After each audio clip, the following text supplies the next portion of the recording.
Hello, this is Gloria Flanagan of the Alexandria Small Business Development Center, and I would like to welcome everyone to our webinar titled Small Biz Nightmares, Employees and Security, a very important topic in today's world. Our presenters today are Patra Frame of Strategies for Human Resources and Elizabeth Moon of Focus Data Solutions. Ladies? And nightmares is the real word for most of us when we think of cyber security. So we're really glad that you're here today. Elizabeth and I both know how difficult that this topic is. Our own clients, as well as we in our own businesses, worry about cybersecurity. They fear the costs, and yet they really tend to ignore it because it is too difficult to deal with. So what Patra and I would like to do today is to give you some information on what you as a small business owner need to think about. What is a cybersecurity system for a small business? What should your cybersecurity plan look like? And Patra's going to spend a lot of time talking to you about how you should work with your employees to ensure that your company's data, your customers' data, and your systems are protected from what may be considered one of your biggest threats, your own people. Let me share a few trends with you to let you know how cybersecurity is functioning in today's society. There is a hacker attack every 39 seconds that affects 1 in 3 Americans each year. And in a 2016 Symantec report states that 1 out of every small businesses are at risk. And that number is going to continue to increase. And moving on to the next slide, if you'll take a look, you'll see 60% of small companies that experience a breach go out of business within 6 months of the cyber attack. That number has remained consistent for the last 3 years. Other data shows that it costs small business between $84,000 and $148,000 after every cyber attack, depending on the extent of the breach. 90% of small businesses don't use any data protection at all for their company. And much as Patra just pointed to, it's because they believe it's too expensive. If you look at the $84,000 to $148,000 I just quoted you, it's too expensive not to address cybersecurity. So where should you start and what should you begin to think about? A good cybersecurity system, and I'm using that word, but plan or ability to deal with, has 7 different elements. 1 is restricting access to your network. 1 is employing network defenses. Establishing effective security protocols, which we'll talk about in a little while. Secure transmission of your data. Protecting your physical assets, and I'll talk to you about this a little bit later. Everything from where you leave your laptop to, leaving your cell phone in a taxi cab. How you train your employees, and Patra and I both will address this. And then the importance of always testing your defenses. We'll touch on all of these in different places throughout the webinar today. And so I'm going to hand it over to Patra right now. Actually I'm not. I take that back. So data breaches fall into 9 categories. I'm sorry. Let's go through those 9 categories very quickly. 1 are miscellaneous errors, which are generally created by you or your staff or other employees. Insider and privilege misuse. This is where your own employees are attacking your systems. Physical theft and loss. How many of you have left a laptop out on the counter of your retail store only to go in the back, get a cup of coffee, come back, and it's gone? A denial of service attack. Crimeware, web attacks, point of sale intrusions. So in your point of sale service, it is an internet enabled piece of equipment. It is open to attack. Cyber espionage, and payment card skimmers. All are items that you need to be aware of and really take care of. A few statistics very quickly. Just within the last year, ransomware attacks are up 36%. And more than 90% of all phishing emails now contain some type of ransomware. These are the main ways we're seeing small business attacked right now. For success in any endeavor, but especially in cybersecurity and physical security, you have to balance out your culture, your practices, and your training. All of those must be integrated, and all of them must really support safe security practices. But you see how we've got success in those little tiny letters in the middle? That's because so few people do this well. Let's talk, therefore, about how to make your business successful, starting with your employees.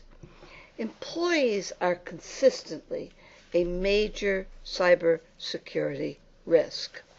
Often this is carelessness, but sometimes it is absolutely intentional. And we're going to talk about both aspects of that. You start to reduce your cybersecurity risk by the effective hiring of new employees. And many of the things that make an employee problematic are really things you probably don't want anyway. However, too often in small businesses, we don't think about this in the hiring process. The most problematic types of employees are those who are very impulsive, and often these may be your younger employees, or those who are really entitled. These are usually your longer service employees or more experienced new hires. People who are disgruntled and who are lazy certainly come into big risk, folks, and those who are anti-authority make out this bad guys roundup for all of us. So what do you do about that? Well, you want to have hiring practices that really help you from the interviewing process through the assessment to the reference checking. When you are interviewing, you want people to talk about actual examples of what they have done. You want them to be giving you information that you can listen for patterns as well as specific employees. Some of the topics that you want to ask about in terms of security in the interviewing process are here. How have they adhered to policy in their past jobs? And when did they think it was okay to ignore policy? What were the characteristics of their best and worst bosses? What cybersecurity training have they had, and how did they use that at work? And a key in many cases, how do they manage their own personal tech? How do they keep it updated, and so on? You are looking for evidence of any of those attitudes that we just talked about is a problem, but also you'd like to see whether or not they have any basic cybersecurity knowledge already. When you talk to their references, again, you want to ask them about problems with negligence, impulsiveness, how well they complied with policies and procedures. And you want to ask about cybersecurity processes at their past employers. New hires are not the only issue, however. When you are hiring a freelancer, a 1099 person, any type of contractor, or any vendor, the companies and consultants that help you, you have cybersecurity risks which are often ignored. This is especially important if those people will be on site or will have access to any of your systems. So how do you do that? Let's start with basic things. Define your policies and procedures that you expect the contractor to live up to within each contract. Make it clear. Ask them about the training that they've had. Always, always, always restrict access.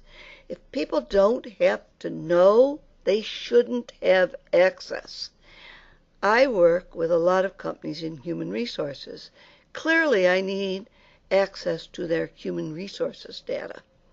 But often they give me full access, and I could look at client data, marketing data, customer data, things that I have no need to know. You don't want to do that. And finally, you need to tell your employees that you want them to be very cyber conscious around such vendors and contractors. And Patra, one other thing about contractors and vendors while we're here. If you are having a contractor in your office or on your site, that individual should never be left alone. You should always escort any vendors coming into your place of business. You should be sure that they're observed and that you do not permit them access to anything you wouldn't want them to have access to. We keep our own policies, and we, in fact, in our company, make sure no vendor is left alone in our office. So another aspect to think about as you're working with vendors or have them on your place of business. Yeah, critical aspect, and important also for physical security. Yes. You don't want them having keys either, incidentally. I've seen some bad results. Right, and USBs are always fun. Oh, yeah. They're horror stories, so that's why we ask you to please observe when you let them in your office to fix something. This is everyone from the guy that changes your light bulbs to an individual in to work on the AC or someone who's just there to help you deliver something. You've got to watch out for people in USBs. Yeah. And when I was in the military, we always said that if you gave anybody a clipboard, they could go anywhere, up to and including the nukes. Yes. So you don't want to be that kind of a business. So now you've got these people hired, whether as contractors or for your own employees. What should you do?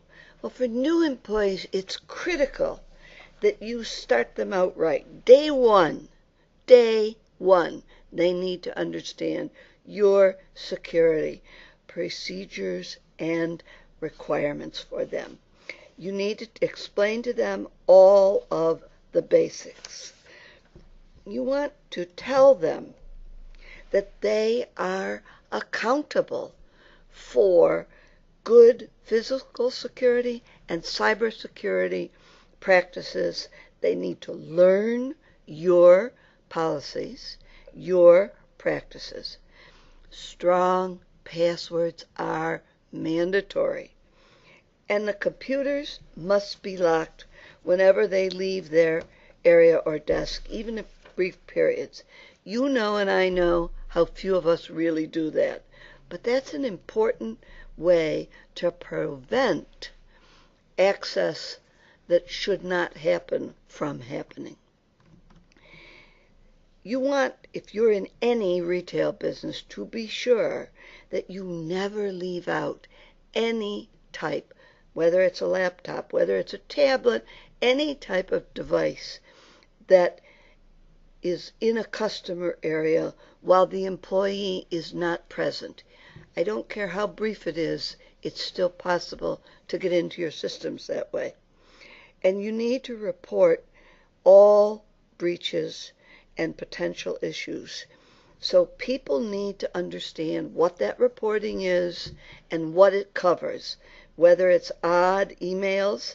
Right now there's a real trend for emails that appear to come from somebody, often the big boss in the company, which is actually a hacking attack. Right. So you don't want people to know that.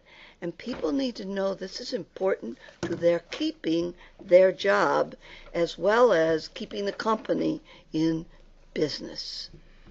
Elizabeth?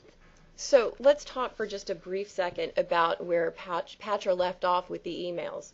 One of the other things that we're training on right now is the don't click think. Because with the rise in ransomware, with the WannaCry virus, with those types of issues, you really need to stop and think before you click on any link or do anything in an email, because at this point in time, that's how they're getting into small business.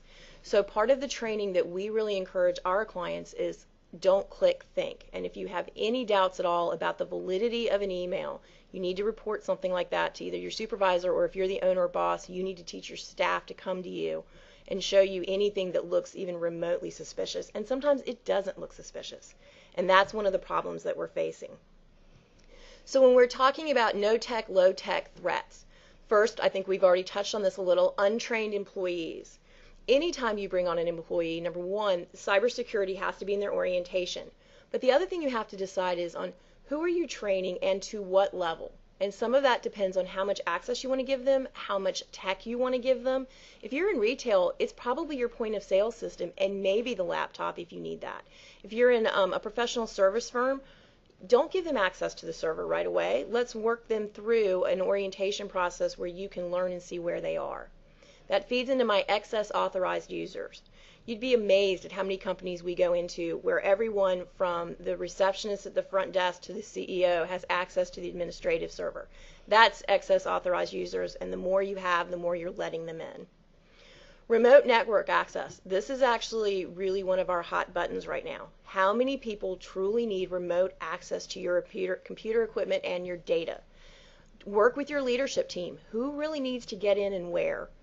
If they don't need to get in after hours, if they don't need to get in to do their job, you don't need to give them that access.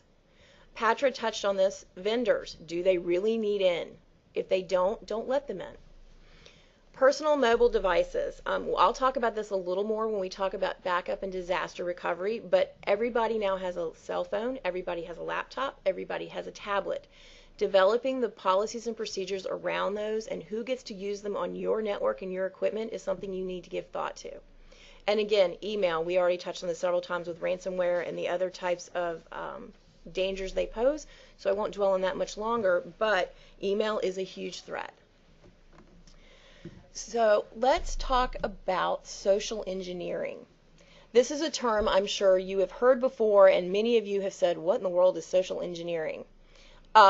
Basically, it's manipulation. They set up situations where they manipulate you into revealing information or providing data that you would not give to the average person. Sometimes, as Patra stated, it's as simple as creating an email that looks like it came from your boss or higher up or someone that you know and trust, and it isn't. Other times, some social engineering could just be posing as the UPS delivery man, walking into the back of your office and picking a computer up out of your storage area. They have created a false sense of trust that allows you or makes you feel good about letting them in. And it is one of the primary ways that hackers these days are breaking into small business security systems, because we as small businesses want to trust everyone. We want to trust our clients, our vendors, and so we're willing to make those jumps. The goal with social engineering is to trick you into trusting people. And there are some people that you just should not trust. So that is the point of social engineering. So we want to talk about safety starting at the top. This is critical that you model the behavior that you expect from your employees. And let me assure you, executives are frequently the weakest link. I had a client who had a senior executive who within just a little less than 6 months lost 2 laptops full of client and employee data that was not encrypted, that had an obvious password. There was neither of the laptops had anything that was installed to allow remote access so that they could find the laptop, much less lock it or wipe it. This is a critical problem for anyone, especially people who travel, but it is also much worse when it's a senior person because it destroys the employee's willingness to go that extra step for security, because if the bosses aren't doing it, why should they? You have to have policies that are simple to use and to understand. And you have to audit those policies and those practices regularly to be critical, or they won't work. A lot changes in our technology, but a lot more changes in how we actually do things versus how we say we do things. A good IT consultant can help you. A good HR consultant can help you. You can do this yourself, but you need to do it. So how do you go about doing it? Well, the first place to start are your policies, your procedures, and your practices. And I will reiterate, Patra, when I say the goal is to keep it simple, but make sure that you are covered and that you make up for what I shall call human interference. So let's start talking about very simply what the must-have policies and procedures are. So you'll hear the term acceptable use policy. In general, an acceptable use policy talks about what your employees are allowed to do, what equipment they're allowed to touch, and what they're allowed to use it for. In the beginning of really technology, I'll go way back, but even within the last 5 years, acceptable use used to be this little box that would pop up on your screen and said, this is Focus Data Solutions computer. You are only allowed to use this for Focus Data Solutions work. Anything and everything is ours and none of it is yours. You must do this. It's really grown now to talking about how you can use that equipment within an office and a business environment and what the company is willing to allow you to do. So just having your basic plan, and quite simply, it's what are you comfortable with and what is safe and secure for your business.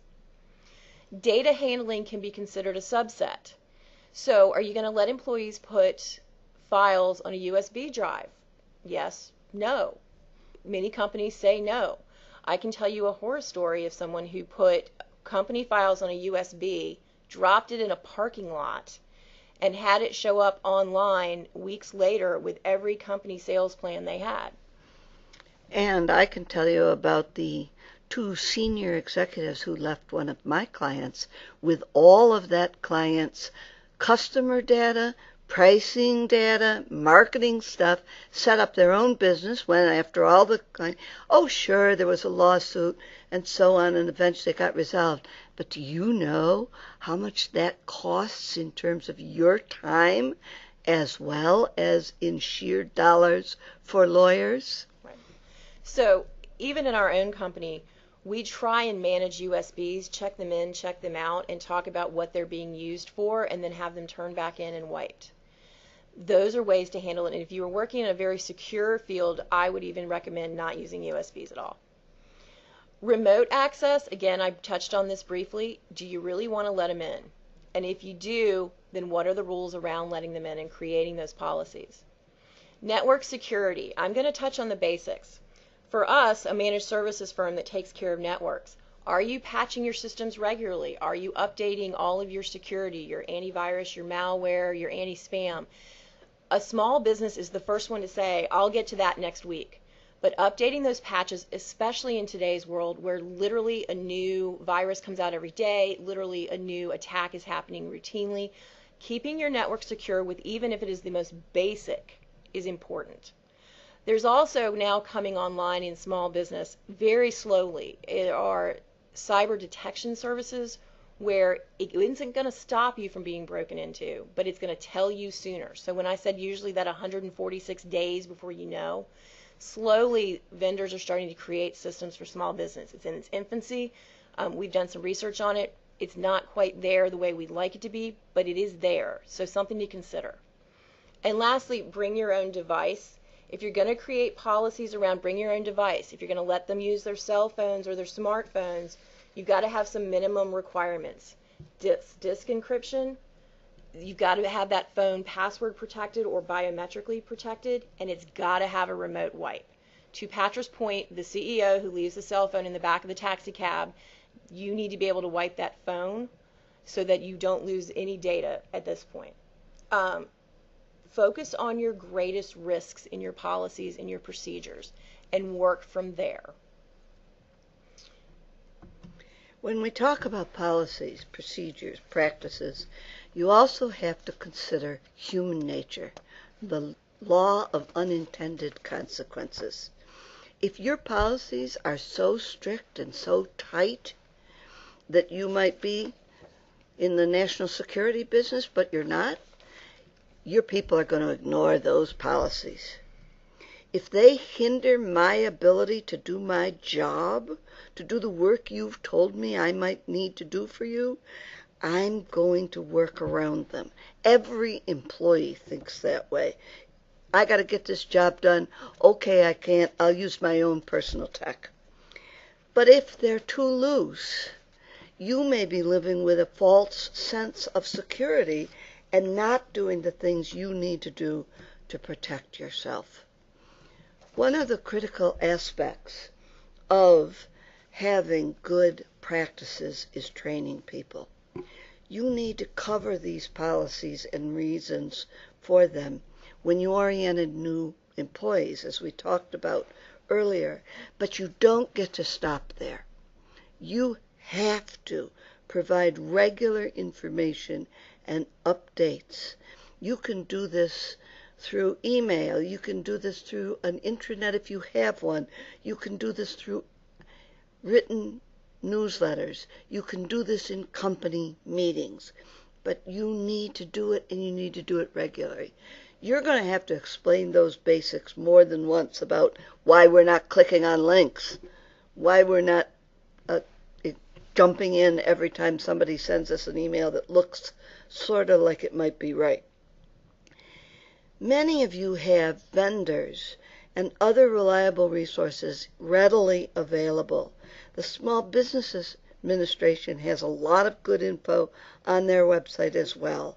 I read something called Threat Brief, but there's a lot of good resources. So that's the way to get this information that you can.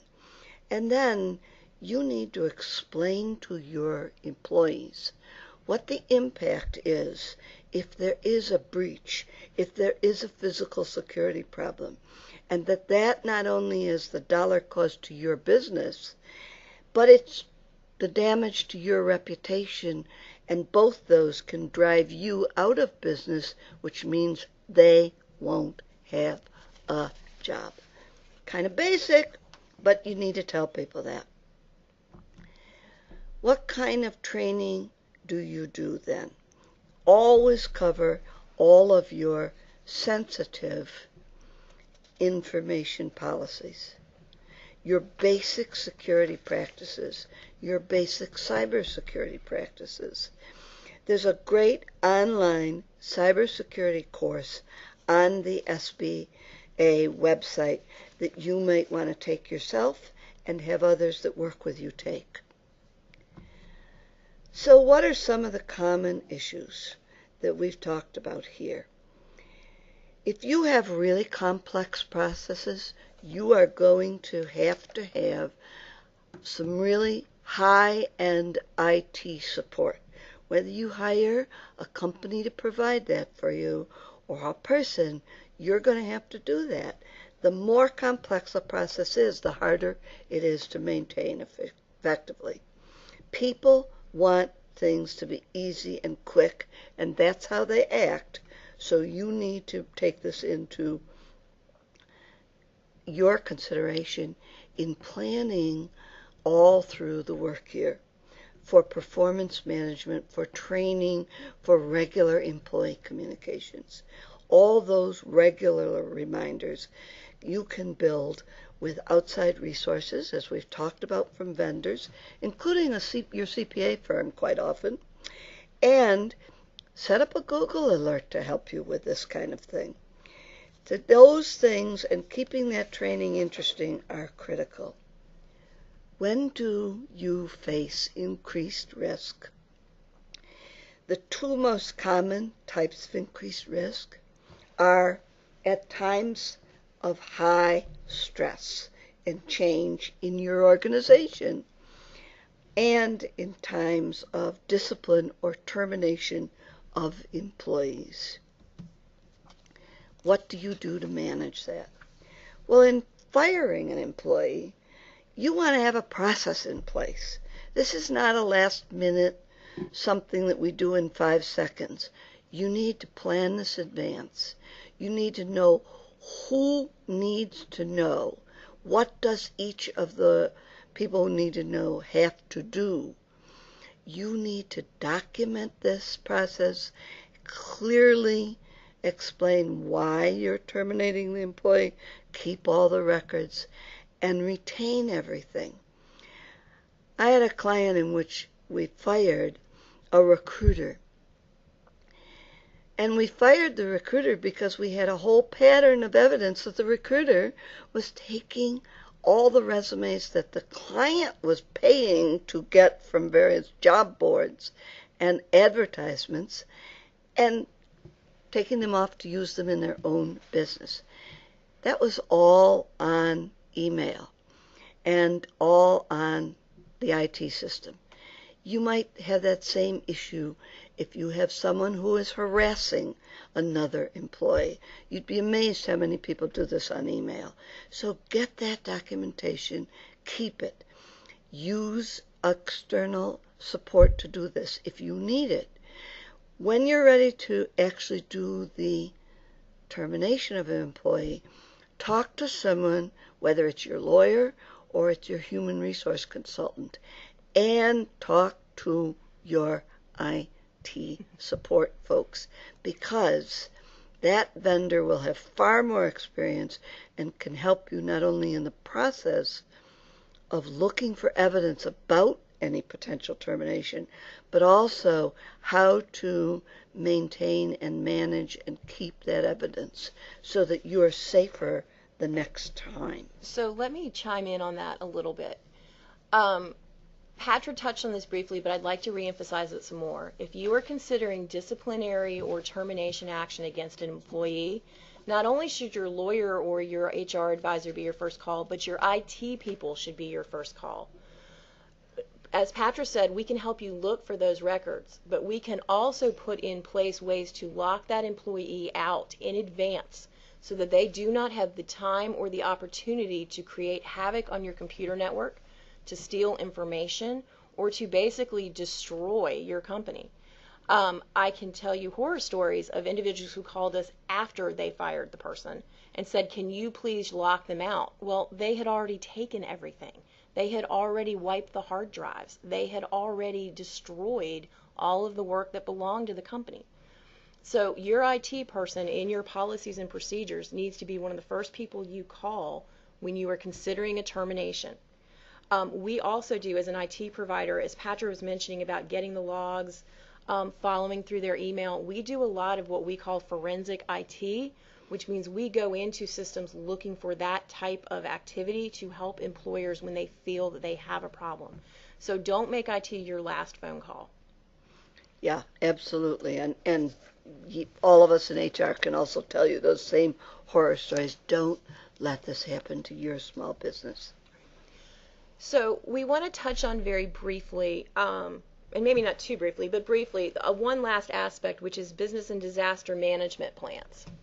So all of you, I hope at this point, after probably 10 years of hearing about what you need to do when there's a natural disaster, a hurricane, a tornado, a terrorist attack, or a fire, hopefully you all have those plans in place already, and you already have contingency plans for document storage, data backup. Those are essential. But now you've got to add to that business and disaster management plan, or a business continuity plan. You've got to deal with cyber. You cannot leave that out of your disaster recovery plan. And a cyber breach is classified as a disaster for most small businesses. So what does that mean? So two things, if you're looking at cyber. One is, what will your data breach response be? And number two, what is your communication plan going to be? How are you going to communicate this issue to your clients, to your employees, and to the general public, depending on who your audiences are? So this is a new element that I'd like you all to consider, which is, how are you going to do this? So let me tell you what ought to be some basics in your data breach. Number one, checking your anti-spam, your malware, and your antivirus, as we've talked about. Making sure your patches are up to date. This should be on a routine schedule as part of your disaster recovery plan. We're actually recommending weekly for backup checks, if not daily. We do daily, but other people do weekly. Anti-spam whenever the patches come out. But then let me go back to detection.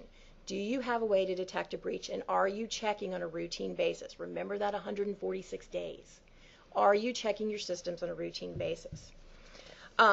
Lastly on that is, let's talk about what you should do if you think you have a breach within your data and disaster plan. Number one, you've got to act immediately. Don't be my friend who sat around and went, that thing moving around looks kind of weird, looking at her cursor, and did nothing about it for 7 days until I was like, you're not moving that cursor shouldn't be moving. Don't be that person. Contain the breach. Now here's something really important. Take your systems offline, but don't shut them down. So make sure you're disconnected from the internet. Make sure you've done all that. But an IT firm needs to see where it came from. And if you shut that computer all the way down, they're not going to be able to trace that as accurately, if at all. So take it off the internet, but don't turn it off, and then call your IT provider immediately. Document every step you take from the moment you believe you have a breach. Every click, everything. That helps us figure that out. And then communicate very clearly to all your reliable audiences. I'm sure you've all heard on the news of companies who didn't respond, big companies, not small, who didn't respond in a quick or timely manner or provided not clear information. The best thing you can do is be perfectly transparent with your IT company, with your clients, and with your employees. So those are the very beginning basics of a business continuity plan around cyber. It should be part of your business and disaster management plan at this point in small business.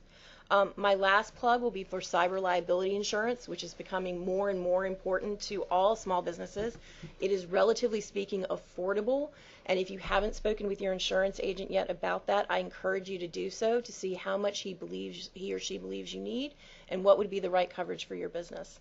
And don't assume, as way too many folks do, and I have clients who've done this, that your liability program will cover this or your umbrella program will cover this, because it doesn't. It does not. Absolutely not. Do you need help with the planning that Elizabeth talked about or that I talked about? Talk to your local small business development center for assistance.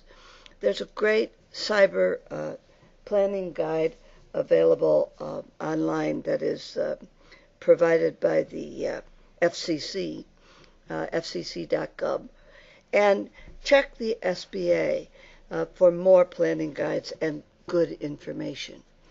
We hope that this information that we provided you has been really helpful to you. This is a tough subject. We could talk for a couple more days about this in great detail, but what you need to know are the basics.